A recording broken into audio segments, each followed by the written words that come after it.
प्यारे दोस्तों, तो चलिए अब हम लोग प्रश्नावली 3.3 का क्वेश्चन नंबर 3 के 4 को सॉल्व करते हैं। क्वेश्चन है 3 का 4 में क्या देखिए, एक नगर में टैक्सी के भाड़े में एक नियत भाड़े के अतिरिक्त चली गई दूरी पर भाड़ा सम्मिलित किया जाता है।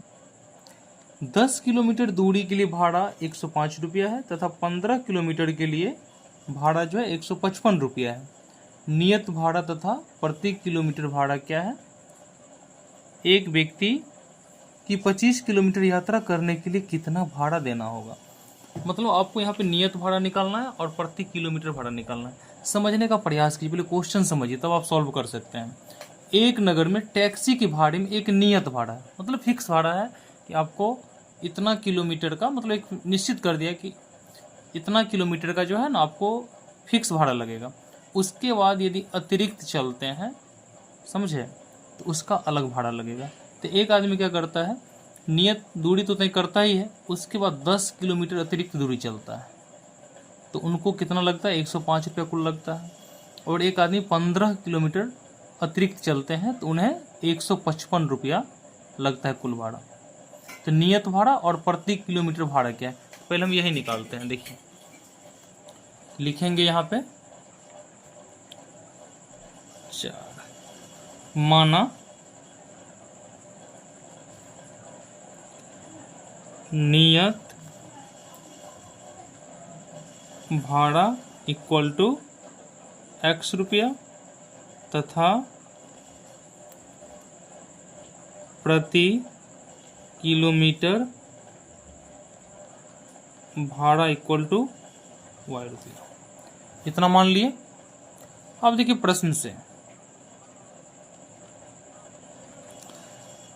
अब नियत भाड़ा तो x रुपया लगेगा ही, नियत तो x रुपया लगेगा ही। अब देखिए अतिरिक्त कितना चलेगा? 10 किलोमीटर, तो 1 किलोमीटर अतिरिक्त का है y रुपया, तो 10 का कितना होगा? 10y। अब कुल कितना भाड़ा दिए थे? 105 इक्वल टू 105 हो गया। समीकरण 1 मान लेंगे इसे। अब देखिए फिर क्या करते हैं, 15 किलोमीटर के लिए भाड़ा 155 रुपया दिए तथा, अब देखिए तो नियत भाड़ा तो x रुपया लगेगा ही, अब 15 किलोमीटर अतिरिक्त के लिए हो जाएगा 15 हुआ है, इक्वल टू कितना हो गया? 155। ये समीकरण हो गया 2। अब समीकरण को सॉल्व कर लेंगे तो यहाँ से नियत भाड़ा और प्रति किलोमीटर भाड़ा निकल जाएगा। चलिए इसे सॉल्व करते हैं। समीकरण 1 से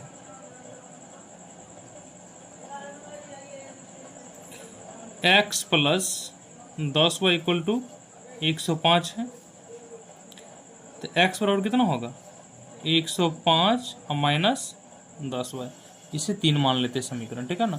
अब देखिए x का मान है 105 माइनस 10y, इसे समीकरण 2 में रख देते हैं। समीकरण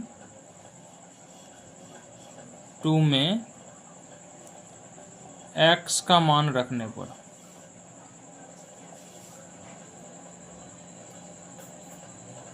समीकरण 2 में x का मान रख रहा है, समीकरण 2 में यहाँ रख रहा है, तो x के बदला में क्या लिखिएगा? 105 माइनस 10y, यहाँ लिखिए 105 माइनस 10y।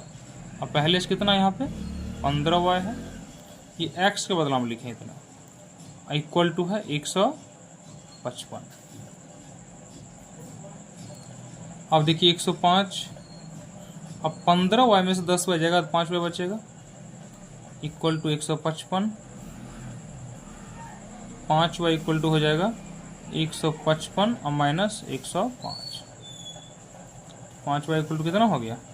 घटाइएगा तो यहाँ आएगा 50, इसीलिए y इक्वल टू 50/5, 5 रहेगा 50। इन y का मान कितना आ गया यहाँ पे? y का मान आ गया यहाँ पे 10, ये y का मान निकल गया, समझे। यहाँ पे 105 जाएगा इधर तो माइनस हो जाएगा ना, 5y इक्वल टू हो गया 155 माइनस 105, घटा लिए 50 आया, 5y इक्वल टू 50, y बराबर, इसलिए y इक्वल टू 50/5, कितना आ गया यहाँ पे 10, 5 है 50, तो y का मान 10 आ गया। अब क्या कीजिए,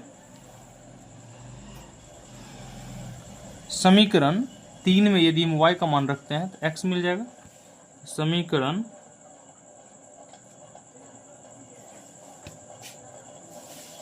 3 में y का मान रखने पर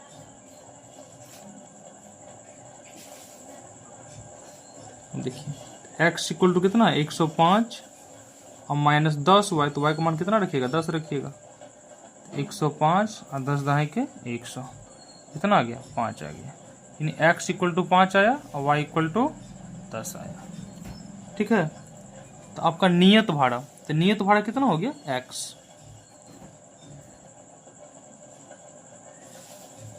नियत भाड़ा यहाँ पे निकल गया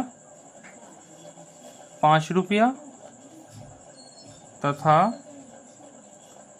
प्रति किलोमीटर भाड़ा जो है आ गया 10 रुपया। अब देखिए क्वेश्चन कहता है 25 किलोमीटर यात्रा करने के लिए कितना भाड़ा देना होगा। देख रहे हैं ना, क्वेश्चन में है 25 किलोमीटर यात्रा करने के लिए कितना भाड़ा देना होगा, ये भी निकालना आपको। 25 किलोमीटर यात्रा करने के लिए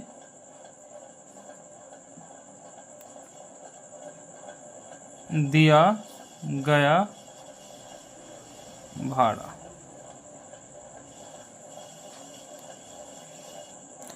पच्चीस किलोमीटर यात्रा करने के लिए दिया गया भाड़ा क्या होगा। अब देखिए नियत भाड़ा तो आपका x रुपया है, अब 25 किलोमीटर जो एक्स्ट्रा चलिएगा तो इसका होगा 25 हुआ है, तो x का मान कितना है यहाँ पे 5 प्लस 25 और y का मान कितना है 10, तो 5 हो गया, 25 दाएंगे 250 हो गया, कितना आ जाएगा 250 और 5 255 रुपया। यानी आप यदि 25 किलोमीटर चलते हैं तो आपको 255 रुपया लगेगा। समझे? तो मैं उम्मीद करता हूँ कि आपको समझ में आया होगा। यदि आप समझे हैं तो ज़रूर आप लाइक करें